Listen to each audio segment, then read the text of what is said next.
Como os seres vivos são organizados? Os seres vivos são organizados em vários níveis, iniciando pelos átomos e terminando na biosfera.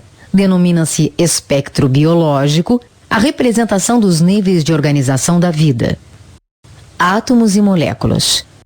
Os átomos são responsáveis por formar toda a matéria existente. Eles se juntam por meio de ligações químicas formando as moléculas, constituindo moléculas bem simples como o oxigênio, O2, até moléculas complexas como as proteínas, que são formadas por muitos átomos.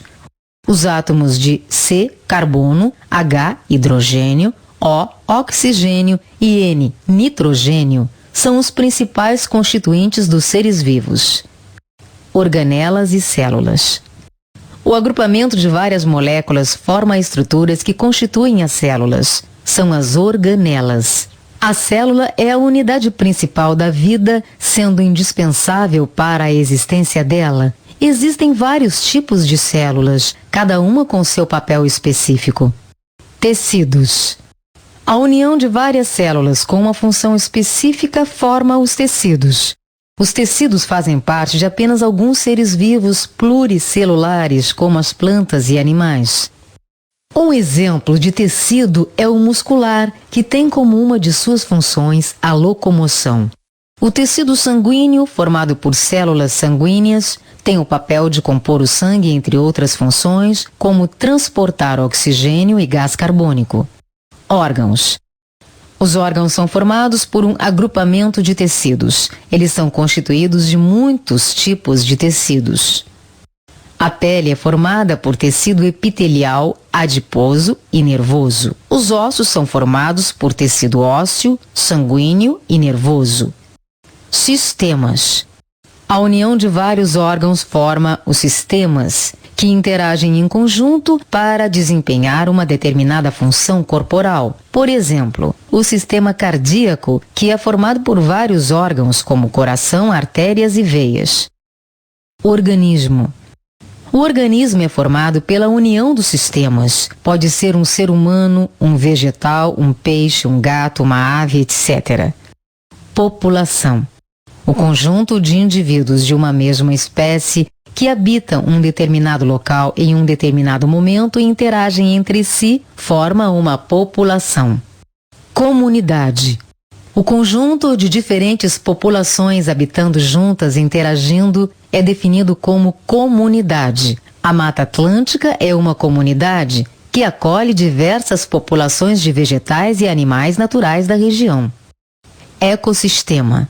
É o conjunto dos organismos da comunidade, com os fatores abióticos, fatores físicos, como temperatura, umidade, luminosidade e etc. Os seres vivos são chamados de fatores bióticos. Quando acontece a interação entre os seres bióticos e os abióticos, forma-se um ecossistema.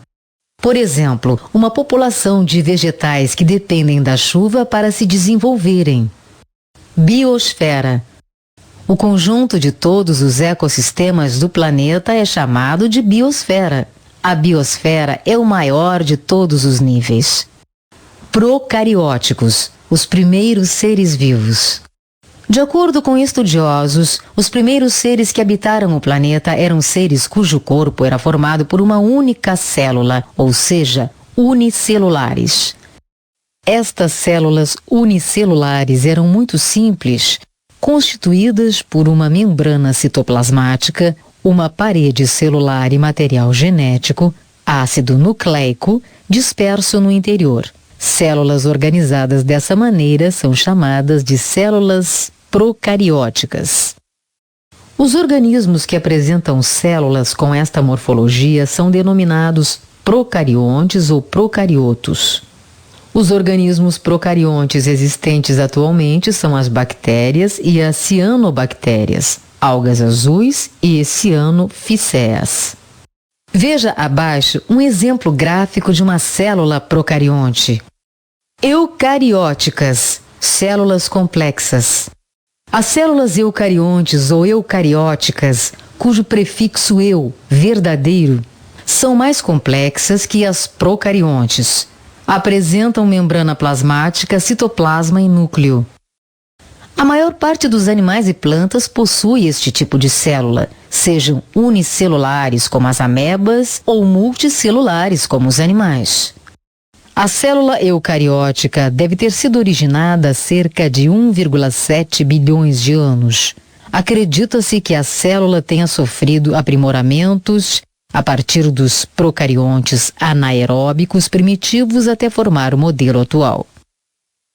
A membrana da célula ancestral pode ter desenvolvido prolongamentos ou invaginações da sua membrana plasmática, os quais se multiplicaram, tornando-se maiores e mais complexos, originando organelas citoplasmáticas e a carioteca.